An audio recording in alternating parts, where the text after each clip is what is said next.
Diskusi terakhir kita bicara soal Awaluddin Ma'rifatullah. Ya sebenarnya kalau mau dibilang ini kalimat sensitif nih. Tapi karena memang sudah kita munculkan, kita diskusikan, ya coba kita pahami kalimat ini. Awaluddin Ma'rifatullah. Artinya awal agama mengenal Allah. Ya kan? Awal agama mengenal Allah.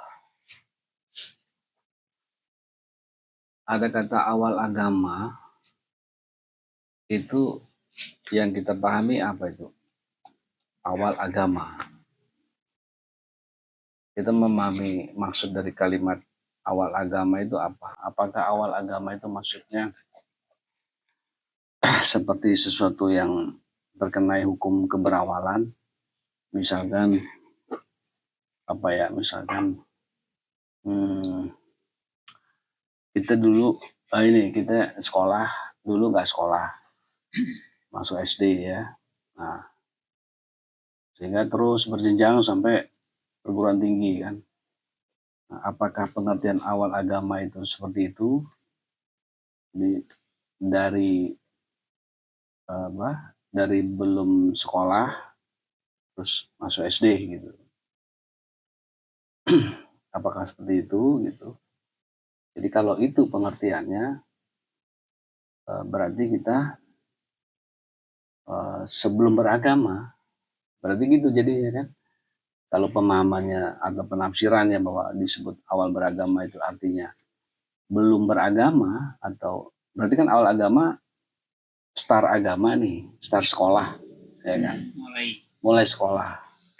Berarti bisa dibalik kesadaran itu ada pemahaman berarti sebelum sekolah, ada sebelum beragama berarti kan. Nah, setelah kita masuk SD, awal mengenal pelajaran, membaca misalkan. Ya kan? Apakah seperti itu pengertiannya awal beragama? Ya kan? Nah, kemudian di belakangnya ada kalimat ma'rifatullah, mengenal Tuhan gitu. Berarti kan kalau kita baru masuk agama, berarti tuntutannya harus mengenal Tuhan dulu. Kalau letter luck-nya terjemahannya begitu kan.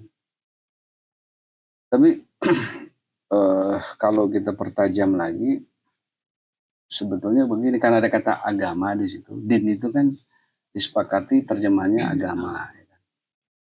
Agama itu kan dari bahasa Sanskrit ya, Sanskerta. A itu tidak, gama percaya, kacau kan, tidak kacau. Jadi awal tidak kacau mengenal Tuhan. Tapi sebetulnya kalimat ini tuh tidak seharfiah itu.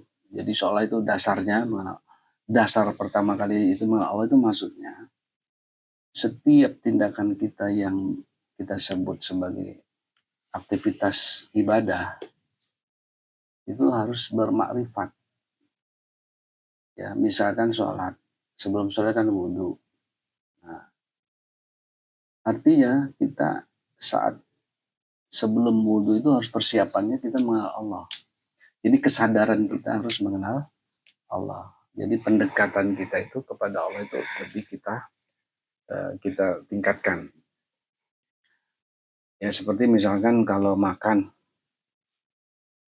sebelum makan membaca basmalah, ya kan. Segala pekerjaan jika tidak diawali dengan basmalah, maka pekerjaan tersebut sia-sia. Ya kan? Itu sebetulnya makna-makna Awaluddin Ma'rifatullah. Jadi apapun kegiatan kita yang sifatnya ibadah itu harus disandarkan kepada Tuhan. Nah gitu. Jadi bukan berawal pertama-tama, ya kan? Tapi apapun tindakan ibadah kita, ya itu harus disandarkan kepada Tuhan. Harus bermakrifat kepada Allah. Itu lebih objektif gitu kalau diartikan seperti itu. Bukan seperti misalkan tadi sebelum pandai membaca harus mengenal huruf dulu, enggak gitu. Awal itu enggak begitu. Awal agama itu. Nah, karena kesadaran tentang agama itu boleh jadi seseorang itu sampai pada tingkatan yang mustahid misalkan. Tapi nggak menjamin apakah dia mengenal Allah apa enggak. Kan gitu. Jadi nggak ada jaminan orang yang sudah lahir beragama, sudah punya agama maksudnya, kemudian dia punya jenjang pendidikan di pesantren misalkan, ya, lalu punya pesantren, lalu mengajar, lalu menjadi ustadz, ya. Belum tentu dia bisa mengenal Allah dengan sebaik-baik pengenalan gitu. Tapi poin pentingnya di sini berarti mengenal Allah. Bagaimana kita bisa melakukan sesuatu, tapi kita tidak mengenal tujuan kita, ya kan? Tujuan kita kan Allah. Jadi tujuan awal kita adalah Allah, tujuan akhir kita adalah Allah. Jadi sebetulnya kalau pusat perhatian kita kepada Allah, kepada Tuhan, maka keniscayaan kita bersyariat dalam menjalankan agama. Nah, bagaimana mengenal Allah? Kemarin-kemarin kita sudah diskusikan, ya kan, di beberapa pertemuan, ya. Tapi kemudian kita coba untuk kilas balik, ya kan, mengenal Allah. Lagi-lagi Allah yang kita kenal itu bukan Allah yang dalam pikiran kita. Sehebat apapun nalar kita mengenal Allah, tetap dia bukan Allah, karena Allah tidak tersentuh dengan pikiran, ya kan, dengan akal kita nggak menyentuh. Tapi akal kita justru mengatakan itu, ya kan, maha sucinya Allah di situ. Jadi ketika Allah memperkenalkan dirinya kepada makhluknya, ya, kita menggunakan kalimat itu sebetulnya dipantulkan kepada kita, pada diri, ya kan. Kan kita nggak mungkin bisa mengenal sesuatu, ya, kalau sesuatu itu kan kalau nggak ada nggak mungkin kita bisa ketahui, kan.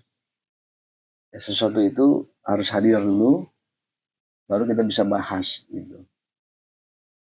Nah, Allah itu sudah hadir jauh sebelum apapun, ya kan, jauh sebelum ada alam semesta, ya kan? Nah, maka pengenalan terhadapnya itu sebetulnya nggak perlu perjalanan yang jelimet gitu, tapi cukup bercermin kepada diri, ya. Bercermin kepada diri kita. Makanya kemarin kita bisa lemparkan kalimat bahwa siapa Anda, gitu kan? Siapa diri Anda, bukan siapa nama Anda. Karena kalau ditanya siapa nama Anda, maka jawabannya adalah nama, ya kan? Si fulan, ya kan? Tapi kalau ditanya siapa Anda, berarti yang ditanya diri kita, ya kan? Dan ini bisa panjang menjelaskannya. Tapi kita harus menangkap sesungguhnya diri ini. Man rabbuka, siapa Tuhanmu? Bukan ditanya siapa nama Tuhanmu. Kalau ditanya siapa nama Tuhanmu, jawabannya Allah, karena Tuhan punya nama Allah. Tapi hadis mengatakan man rabbuka, siapa Tuhanmu. Nah, ke kita juga begitu. Ketika kita mempertanyakan diri kita, siapa diri kita, nggak mungkin kita menjawab dengan nama kita. Kita bertanya kepada diri sendiri nih. Nggak mungkin kita menjawab nama kita. Betul nggak Pak? Ya kan? Nah, lalu diri ini siapa?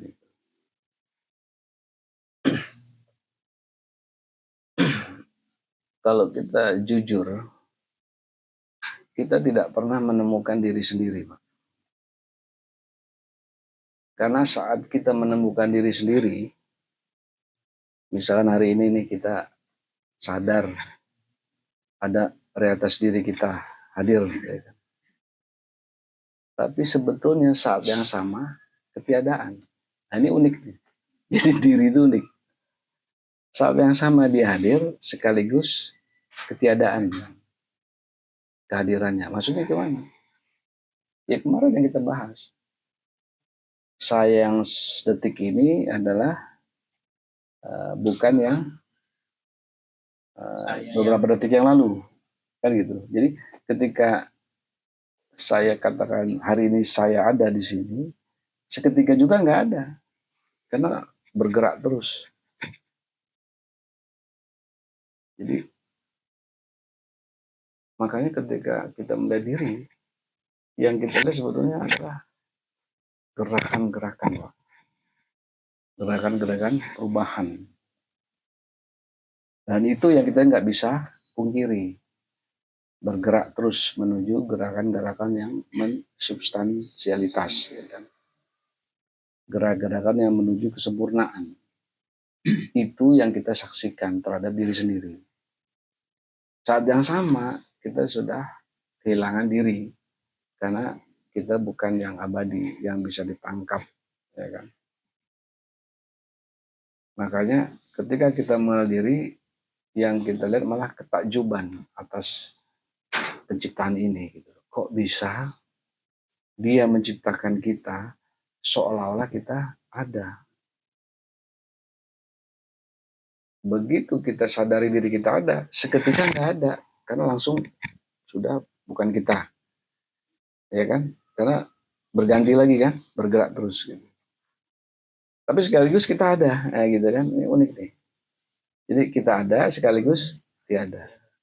Siapa yang bisa menciptakan ini kalau bukan dia? Karena dia sudah jauh-jauh hari sudah mengatakan selain ada, tiada. Gitu. Jadi karena yang ada cuman Tuhan, yaitu ada itu sendiri, maka keberadaan apapun itu ketiadaan. Lalu kita memahaminya kita ini ciptaan, ya kan? Dia mencipta. Pertanyaan bisa kita kejar, bagaimana Tuhan menciptakan kita? Wah itu, ya kan bisa rumit, ya kan rumit kan? Bagaimana Tuhan menciptakan kita? Gitu. Bagaimana Tuhan menciptakan bumi, langit, bintang dan seterusnya? Ya kan? Jadi setiap kita mengenal diri kita dengan sebaik pengenalan, justru kita hanya bisa menyaksikan ketiadaan kita. Justru yang kita lihat adalah kebalikannya, yang ada itu, Tuhan itu. Nah, kecuali kalau kita ego, merasa ada, itu lain lagi. Akhirnya kita muncul sebagai sesuatu, punya eksistensi sendiri. Ya kan? Sehingga Tuhannya itu tersembunyi gitu kan. Makanya ketika diri dikenali, itu ketiadaan. Karena tadi nggak bisa ditangkap ya kan sebagai sebuah keberadaan karena terus berubah gitu. Nah makanya sampai di sini ciptaan ya. Apa sih ciptaan? Ya, kita bisa memahami ciptaan itu alam lah ya. Ya alam jagat raya, alam semesta, alam kosmos ya apapun itu alam. Kan Tuhan dan alam gitu ya. Alam itu pasti manifestasi kan ciptaan. Nah alam ini Pak, seandainya tidak ada, ya kan, bisa nggak mengenal Tuhan? Karena ada pernyataan juga, bahwa Allah itu dikenal karena dia mencipta. Nah, kalau tidak mencipta, apakah Allah tidak bisa dikenali? Apakah Allah tidak ada? Ada atau tidak alam ini dia tetap ada, ya. Karena faktanya memang kita tidak ada. Jadi dia mampu menciptakan ciptaan, ya. Katakan seperti itu. Yang tiada begitu nampak ada. Kembali ke pertanyaan, apakah Allah itu mencipta? Itu langsung. Ya memang di Quran disebut kun, jadi maka jadi, ya. Tapi kan nalar kita ini sampai kepada titik pertanyaan besar, bagaimana proses, ya kan? Nah, ternyata ketika kita mengenal diri dengan sebaik-baik pengenalan, itu kita diberikan kesadaran, ya, bahwa ada realitas yang tunggal, yang dengannya itu kita bisa mengenali sesuatu. Jadi mengenal Allah itu sebetulnya bukan Allah yang kita kenal dalam arti zatnya, tapi mengenal Allah itu justru kita berdampak memakrifati segala manifestasinya. Jadi bukan mengenal Allah yang zat azza wa jalla. Jadi awaluddin ma'rifatullah itu bukan kita harus mengenal zat Allah, karena nggak akan sampai, Pak. Justru puncak ma'rifatullah itu mengenal ciptaannya, mengenal alamnya. Ada rahasia apa gitu kan di balik kalimat awaluddin ma'rifatullah.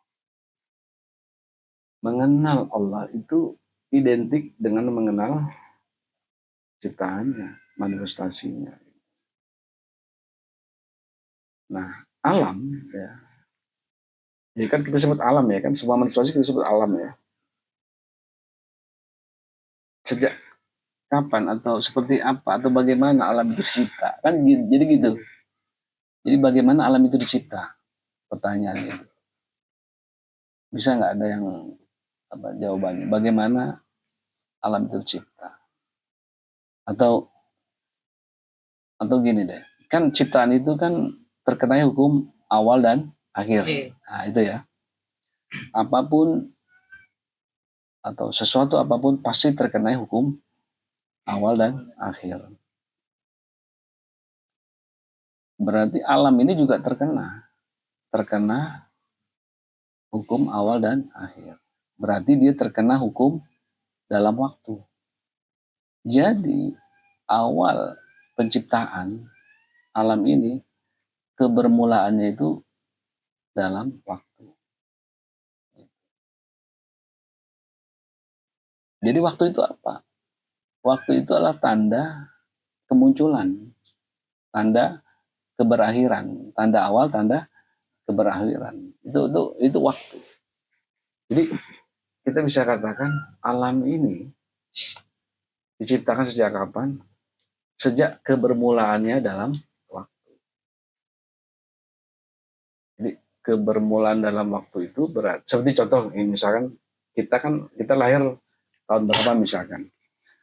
Ada orang yang lahir tahun 60. Ya. Berarti dalam waktu dia lahir tahun 60 bulan sekian misalkan. Tanggal 1 Januari misalkan tahun 60. Berarti dia awalnya dalam waktu 1 Januari tahun 60, 1960 gitu ya. Pertanyaannya, sebelum dia lahir, dia ada nggak? Gitu. Dalam waktu? Nggak ada. Karena dia tercatat dalam waktu awalnya 1 Januari 60. Maksudnya lahir bayi, ya. Lahir bayi itu. Berarti terkenai ke permulaan, keberawalan. Nah, jadi sesuatu itu dia, ya, berangkat dari ketiadaan, ya kan?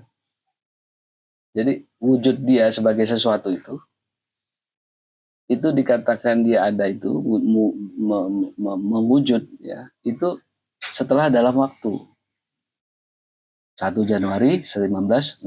Sebelumnya belum disebut lahir ya kan. Jadi kebermulaannya terkenai dia. Awalnya 1 Januari 1960. Keberawalan. Jadi kita ini awalnya tiada. Nah, karena masuk dalam waktu, maka kita tercipta. Ya kan, sebagai anak manusia. Ya kan. Maka kehidupan kita tidak bisa keluar dalam ruang dan waktu. Nah, proses kita dalam waktu ini yang kemudian mengalami gerak. Nah, gerakan kita ini gerakan terus menuju kesempurnaan. Ya kan? Sehingga sebagai manusia, ya harus sebagai manusia sempurna. Ya, seperti yang kita sudah bahas, harus menjadi manusia yang insan kamil, ya kan? Manusia yang sempurna. Nah, kembali kepada awalul ma'rifatullah. Jadi, ketika kita mengenal Allah, ma'rifatullah itu justru kearifannya adalah mengenal diri, mengenal ciptaannya. Diri dikenali ternyata ketiadaan hakiki. Bayangkan, Pak.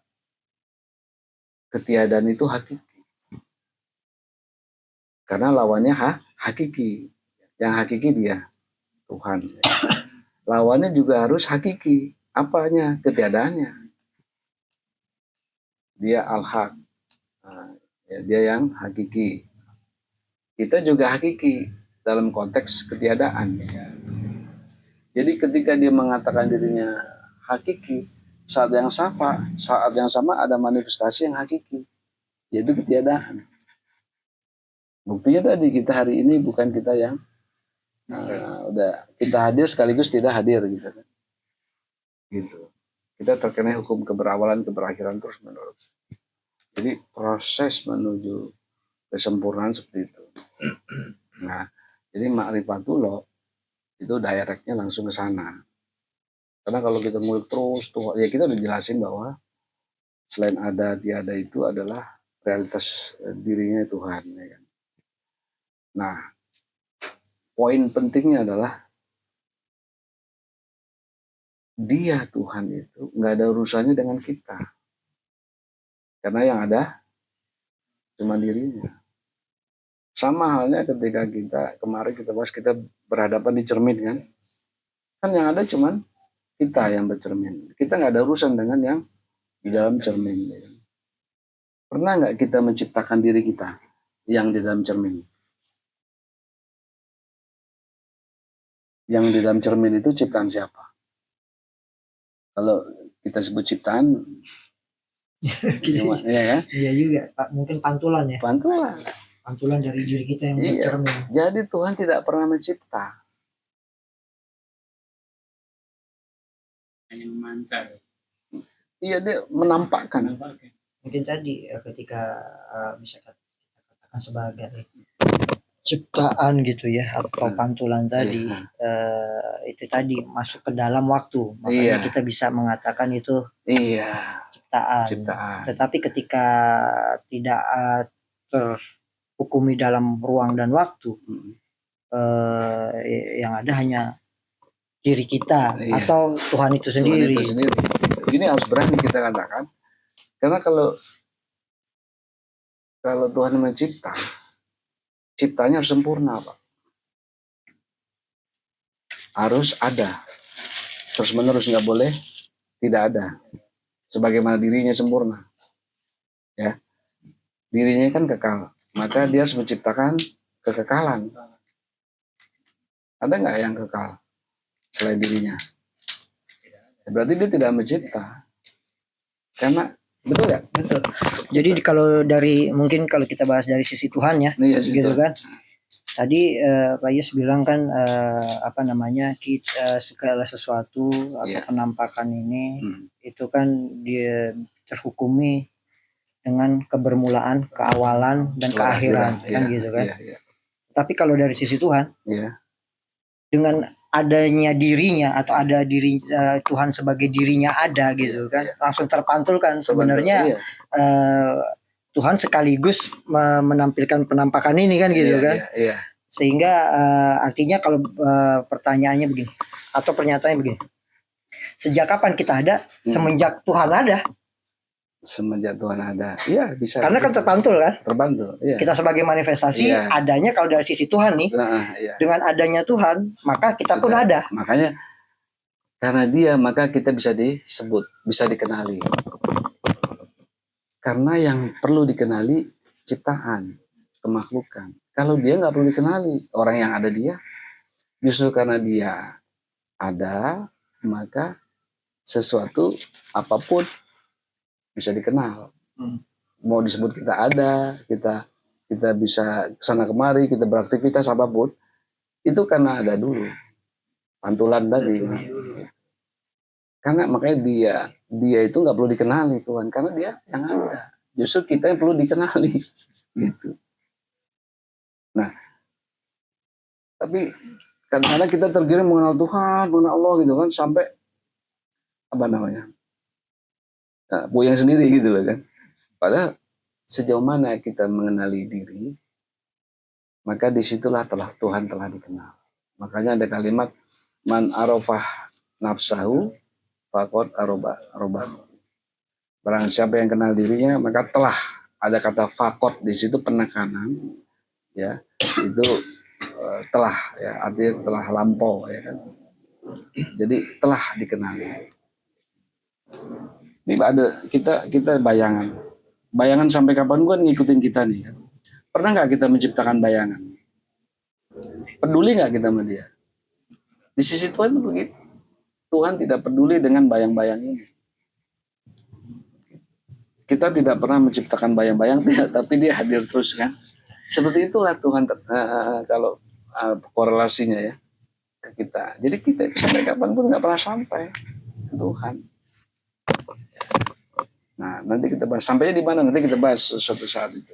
Jadi ketika kita mengenal diri, berarti kita mengenal ketiadaan diri kita. Iya. Sekaligus mengenal keberadaan Tuhan. Betul. Jadi kuncinya kalau kita mau mengenal Tuhan, berarti kita harus sadar bahwa kita tidak ada. Betul. Sehingga ketika kesadaran kita sampai pada tadi, bahwa ketiadaan kita itu yang ada cuma Tuhan, pada akhirnya Tuhan pun nggak melihat kita, ya, karena kita nggak ada gitu. Kalau kita ada jadi dua keberadaan. Iya. Dualisme ya. Kan kita nggak pernah lihat bayang-bayang nih, ada atau tidak kan. Eksistensi bayang-bayang itu ada nggak apa namanya hubungan dengan kita kan? Nggak ada, sama sekali nggak ada. Sama juga kita dalam cermin kan, yang dalam cermin itu bagi kita benar-benar nggak ada orang yang dilihat diri kita sendiri memantul. Jadi ketika kita memperdalam mengenal diri kita, maka tidak ada jejak lain selain jejak Tuhan. Kita tidak ditemukan. Nah, apa namanya? Kita dibekali itu, Pak, kesadaran itu. Nah, makanya tidak ada pusat perhatian bagi kita hari ini kecuali dirinya. Begitu kita menjadikan sesuatu jadi pusat perhatian, maka kita masuk ke dalam hukum sebab akibat, masuk dalam ruang dan waktu. Maka kita nggak bisa lepas. Konklusinya masuk di situ. Jadi kita terlibat dalam ruang waktu. Kita tercipta karena kita hadir. Tapi ketika kita lepaskan semua apa namanya manifestasi bahwa realitas adalah Tuhan, ya akhirnya kita mengalir aja jalanin hidup ini. Gitu. Nah, mengalir di sini tentu perjalanan yang mengikuti fitratullah, ya kan, di mana dia bersemayam dalam dada setiap manusia. Jadi gini Pak, diri itu non materi atau materi? Ya, Non-materi. kita anggaplah kita bicara dari sisi manifestasi ya. Diri ini materi atau non materi, immaterial.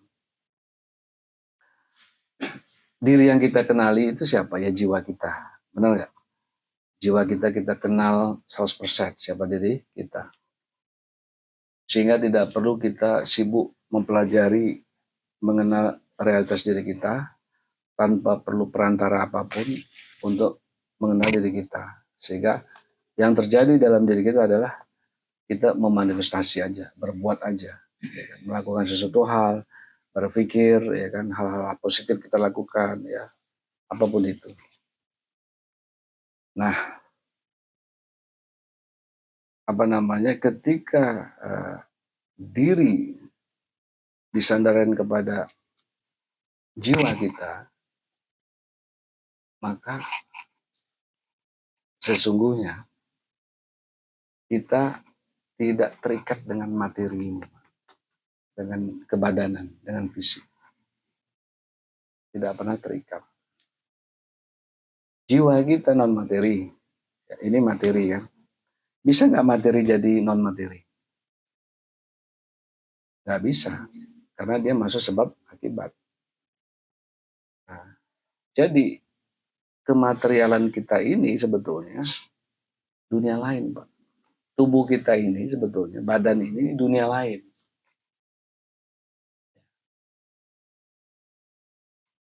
Jiwa kita ada di dunia yang khusus, di alam lain gitu. Ya. Nah, gini. Di dunia ini kita sebagai makhluk yang berbadan atau jiwa terperangkap dalam badan. Akhirnya kita tidak bisa melepaskan hukum-hukum di alam dunia, hukum-hukum alam kebadanan, hukum-hukum alam kematerialan. Maka di dunia ini ya, jiwa kita terpaksa menggunakan kekuatan badan. Ya. Padahal sebetulnya kekuatan badan ini itu lemah, lebih kuat jiwa. Badan ini kan cuman tumbuh, ya kan? Kemudian bergerak gitu ya. Itu aja kerjaan badan itu, ya kan? Nah, sementara jiwa ini bukan melakukan hal itu gitu loh. Tapi sehari-hari kita sibuk dalam kekuatan badan. Padahal jiwa ini harusnya ya tidak dikendalikan oleh kekuatan badan. Jadi jiwa ini sebetulnya dia punya dunia lain, dunia spiritual, dunia spirit. Sehingga dia sebetulnya yang mengendalikan badan ini. Apakah yang melihat itu mata? Bukan. Bukan. Mata Jiwa. alat doang. Nah, mata alat. Materi. Apakah yang mendengar itu telinga? Bukan. Jiwa. Ya, yang meraba. Ya, itu jiwa. Bukan alat peraba kita, bukan indera kita. Nah, jadi di dalam diri ini, Pak, kalau kita bahas sebagai manifestasi, ada dua keberadaan, yaitu keberadaan dunia atau badan, ada keberadaan akhirat atau imaterial atau non materi jiwa itu. Ini kalau kita mau bahas diri dalam skala manifestasi. Nggak ada keberadaan lain kecuali dua itu. Ada dunia yang badan, yang jasad, ada yang spiritual, ada yang jiwa, yang non materi.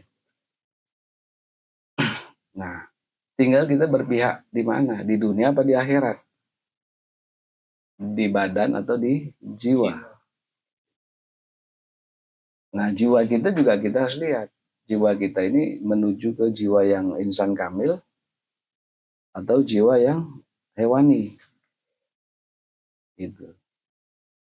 Jadi perjalanan diri itu perjalanan kesempurnaan sebagaimana yang dimau oleh Tuhan, yaitu apa? Identik dengan Tuhannya. Tapi keidentikannya itu tidak mutlak jadi Tuhan, bukan. Tapi jadi manusia yang menuhan. Artinya dia tidak terikat dengan dunia. Jadi keterikatan terhadap dunia maka menafikan akhiratnya, menafikan jiwanya. Nah dunia itu Pak. Dunia itu ya semua kebutuhan yang duniawi, yang indrawi, ya kan, yang rasa, ya kan, gitu. Wah itu begitu kuat mendominasi jiwa kita, padahal jiwa itu lebih kuat sebetulnya. Ya kan, orang bertanding itu dengan sama skillnya, powernya sama, tapi kok ada yang kalah, ada yang menang, karena jiwanya ada yang lebih kuat. Fisik sama, ya kan? Berat badan sama, tinggi sama, power sama. Dalam pertandingan sepak bola misalkan teknik sama, ya kan? Tapi ada jiwa yang lebih kuat sehingga memenangkan pertandingan. Itu contoh misalkan.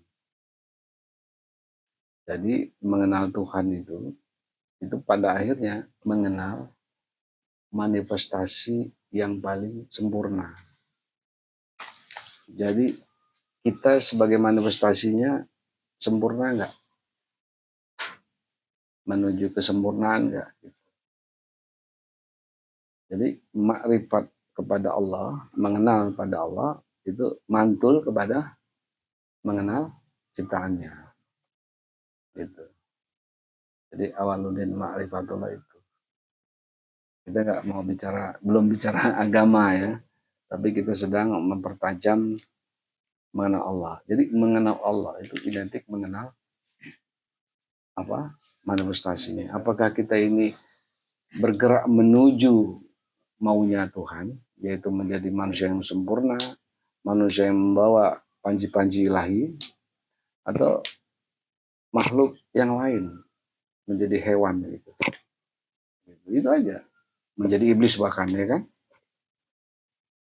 itu larinya ke sana sebetulnya. Timbang kita membahas Allah itu, ya kan, ya kita mungkin sudah kita bahas ya, selain ada tiada ma'rifatullah yang seperti itu, kurang lebih seperti itu Pak, mungkin mengenal apa namanya awaludin ma'rifatullah, karena yang namanya agama pun terkena hukum kebermulaan dan keberakhiran. Agama itu kita pakai di dunia ini apa di akhirat? Kan gitu. Dipakai di dunia supaya kita sesuai dengan nilai-nilai ajaran-ajaran Tuhan. Dan itu dirangkum namanya dalam agama, ya kan? Nah, ketika manusia itu sampai kepada perjalanan sempurnanya, sampai kepada alam jiwanya yang akhirat, jiwanya yang ilahiyah, ya, maka atau dia mangkat, ya, almarhum, ya kan, agamanya nggak dibawa. Yang dibawanya apa? Dia membawa dirinya. Dirinya itu ilahiyah atau enggak? Gitu. Ada nggak keterikatan badannya? Dunianya ada nggak gitu? Ketika kita meninggal, memang kita sudah secara indrawi nggak bisa mendengar lagi, ya kan, nggak bisa melihat lagi. Tapi sebetulnya pendengaran penglihatan itu terus ada. Kan tadi yang mendengar itu mata atau jiwa, yang melihat mata atau jiwa, ya, yang mendengar telinga atau jiwa. Kan semua jiwa Pak. Yang mati, yang dikubur itu dunia lain, fisik, materi, bukan kita. Jadi kita tetap melihat Pak, tetap mendengar, nggak kehilangan pendengaran, nggak kehilangan penglihatan, tapi lebih substansi, ada fisiknya, tanda kutip, lebih canggih lah. Mungkin bentuknya ya. Iya, bentuk. Bentuknya. Karena gini, anjing, dia menjadi anjing karena bentuknya, bukan karena materinya. Karena sifatnya begini, maka dia bentuknya anjing. Karena sifatnya begini, rakusnya begini, maka bentuknya babi. Jadi kematerialannya itu dibentuk oleh jiwa, oleh substansinya dia. Gitu. Seperti ini nih. Kita mengecap garam, rasanya asin. Apakah rasa asin itu kita temui ada di garam atau bagaimana? Asin itu sudah ada dalam jiwa kita, rasa asin. Sehingga kita raba dengan lidah, garam itu rasanya asin. Berarti pengetahuan asin sudah ada dalam jiwa. Atau lebih ekstrim, panasnya api, kita pegang api kan kepanasan. Apakah panasnya api itu kita temukan di dalam api? Atau kita sudah ada panas itu? Sudah ada. Jadi bukan panas itu bersama api, enggak.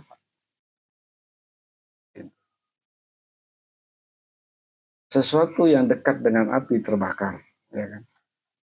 Karena kesadaran setiap keberadaan sesuatu itu memiliki kesadaran skalanya, sehingga dia sifatnya terbakar kalau kertas. Tetapi sebetulnya kesadaran akan api, akan panasnya itu sudah ada. Itu makanya rasa panas, amarah gitu kan, itu volumenya kita yang setel gitu. Orang hidup ini merasa hidup di neraka itu kan karena sudah di jiwanya sudah penuh dengan neraka. Sehingga tinggal dia menyetel volumenya aja kan. Atau sebaliknya dia merasa damai, tentram, sejahtera, ya kan? Karena volume surganya sudah dia setel. Gitu. Jadi neraka yang nanti, surga yang nanti, itu bukan yang kita temukan. Surga itu kita temukan, masuk surga enggak. Surga itu sudah ada, sebagaimana neraka sudah ada. Tinggal kita yang setel aja. Jadi bentuknya surga yang dikatakan nanti bisa disetel dong kan dari sekarang disetel, karena sudah ada. Sudah ada. Ya kan? Iya. Nah, makanya ke akhirat itu maksudnya adalah kita menemukan neraka atau surga. Kan bisa kita setel dari sekarang. Kita mau jadi ahli surga atau ahli neraka, pengetahuan sudah ada. Tinggal kita milih channelnya. Gitu aja. Tuhan mah nggak tersentuh. Artinya mengoptimalkan sifat-sifat ketuhanan ilahiyah tadi atau kehewanan tadi. Artinya kalau kita mengoptimalkan, memaksimalkan sifat-sifat ketuhanan, kita membentuk surga.